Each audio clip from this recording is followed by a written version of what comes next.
Hi, and welcome to the challenge week 12. So you've hung around for 2 weeks, may as well finish it now, right? That's true.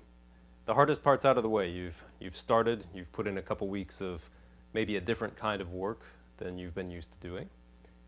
You've possibly explored repertoire that you haven't in a while, depending on how recently you've touched a Mozart concerto. And as I write about in the companion post, week 12 post, focusing on those etudes it's sort of, the ideas germinate, in my mind at least. I notice one thing that doesn't quite feel right, that leads to another thing that I want to work on, that leads to something else. That kind of curiosity is great and vital throughout the audition preparation process. You want other projects to work on. The simple fact is that there's only so much music in any audition, even when it's a fairly long list, and you need that escape valve. Say, I'm going to work on octaves today, or I'm going to work on thirds, which is part of your assignment this week. It keeps it fun, and it fills in those gaps in your playing. And it's great when you can initiate that yourself. This week I'm initiating it for you by making you do some thirds. So let's start looking at those right away. The reason, well, tell you about 2 steps in my personal journey with thirds.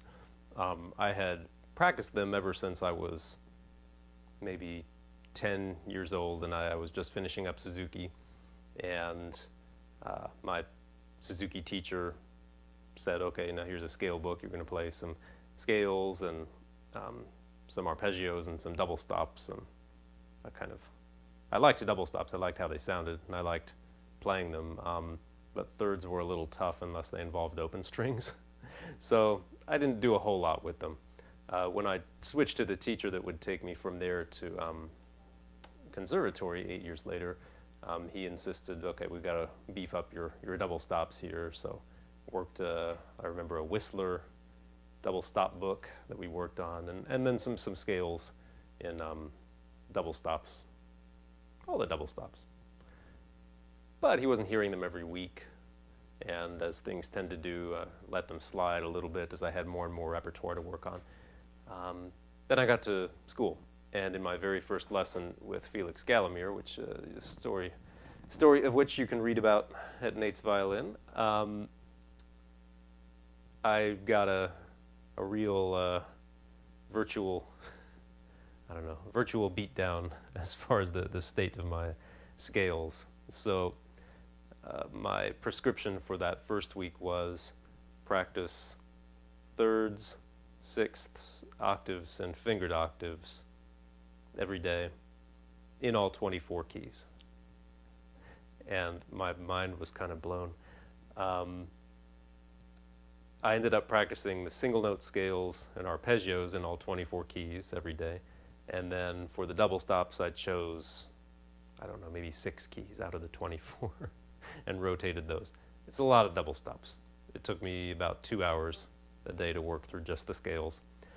But doing that for a week showed me a number of things.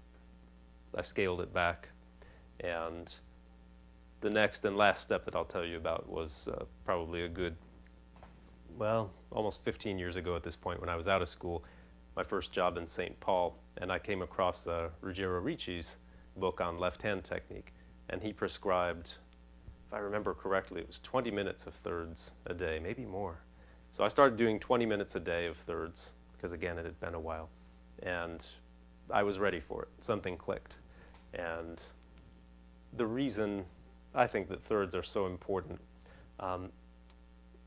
first of all, they help build the habit of keeping the first finger down on the string. If you try to play thirds, always lifting up the fingers, it's going to be really slow and not so accurate, especially on the way down.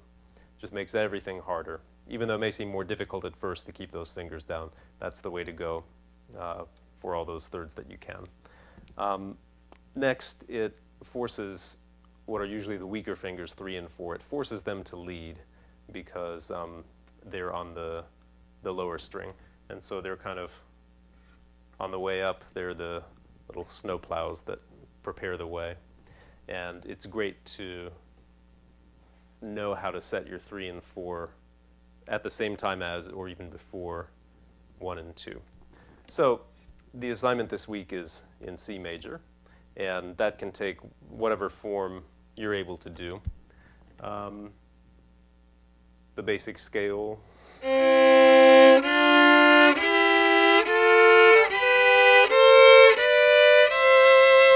And to extend it an octave if you can.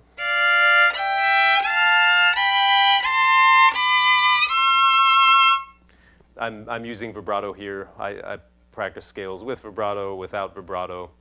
In the slower tempos, I try to find an expressive sound which goes along with vibrato. And I want my shifts to be smooth and expressive. When the tempo gets faster, I won't bother vibrating. And sometimes I just won't use vibrato at all if I want to listen even more carefully to the pitches. And back down.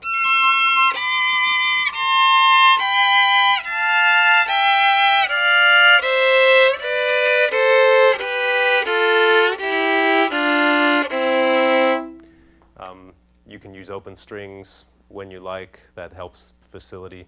No one fingering is required. That was with separate bows. I always practice mine slurred as well. Not necessarily a particular number of notes, but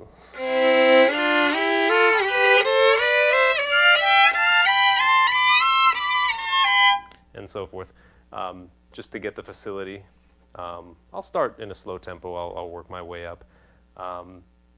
Fast scales with separate bows, that's something that many advanced players neglect, but a lot of times we do separate bows slow and then slurred notes fast, but we neglect the coordination of the two hands, and that leads to spiccato. If you've done this a lot before, don't forget the scales in spiccato that are useful for, well, even in Paganini's First Caprice,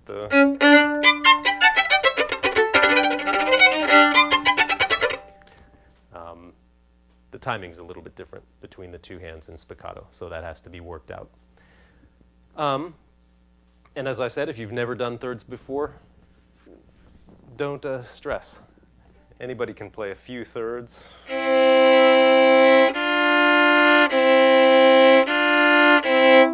Learning how to keep the 3 and 1 down, resting on the string. I would suggest, of course, practicing more than one key in a day if you have the time. I like to do 3 different keys in double stops per day, and then the next day I keep 2 of those and I add a new one, or I'll keep one of them and add 2 new ones. But that's a nice way to work your way around and get comfortable in all the keys. All right, those are our thirds. Then, as you know, I want that take of the Schumann scherzo. Let's say that for now we're going to skip that repeat that's there. We're going to skip that first ending. You'll eventually need to learn both ways, but I've actually had an inquiry in already with no answer yet. I'm not going to call Carl because I'm not taking the audition, but if someone who's taking the audition wants to call personnel manager Carl Schiebler and ask if we should take that repeat, feel free to do so, and let us know what answer you get. So, as with the other 2 openings in today's assignment, this week's assignment, the Don Juan and the Mahler, pay special attention to your opening choreography. So I'll mention that in a second. Everything else about the Schumann scherzo, I have videos already on YouTube, and for my students at Artist Works, you can work with me there, but just want that take, whatever tempo you like. But now we're going to do it with the real stroke, and not slurred, not détaché, but spiccato at whatever tempo you're comfortable.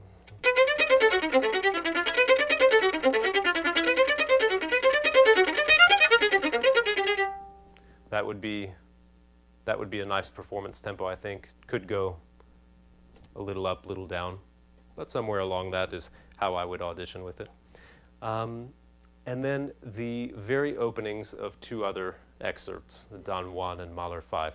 And as you should work on in the Schumann, you're looking at your opening, your first impression, and the best way to set a great impression in each excerpt is to have your opening choreography set. That's going to be different for each selection. If you get ready for the Schumann scherzo, like,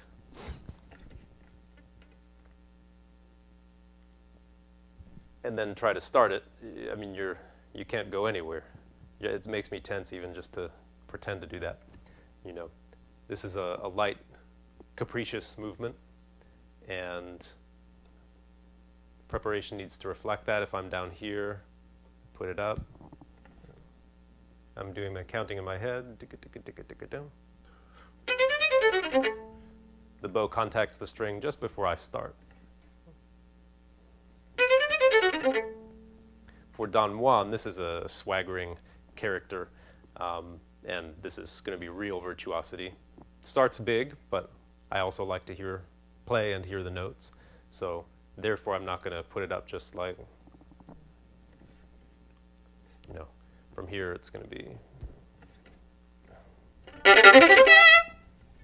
So again, from a resting position, I have now already the sound in my head. I have the sound in the character here in the rest position.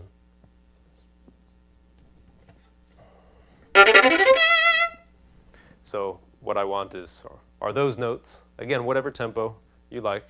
Get the character though. So it's just that and then the next couple bars.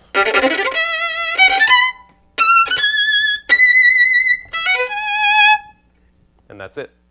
You're just showing that with quality and character. And then completely different character, of course, is that Mahler.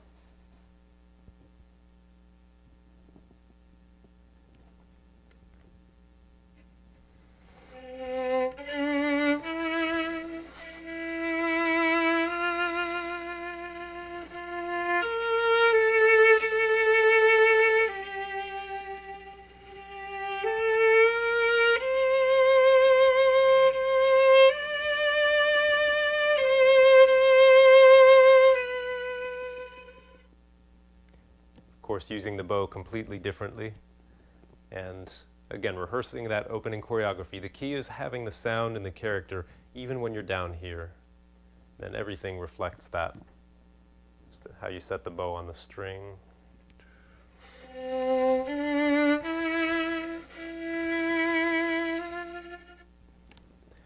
What a relaxing way to end this week 12 video. I'll see you around for the rest of the challenge.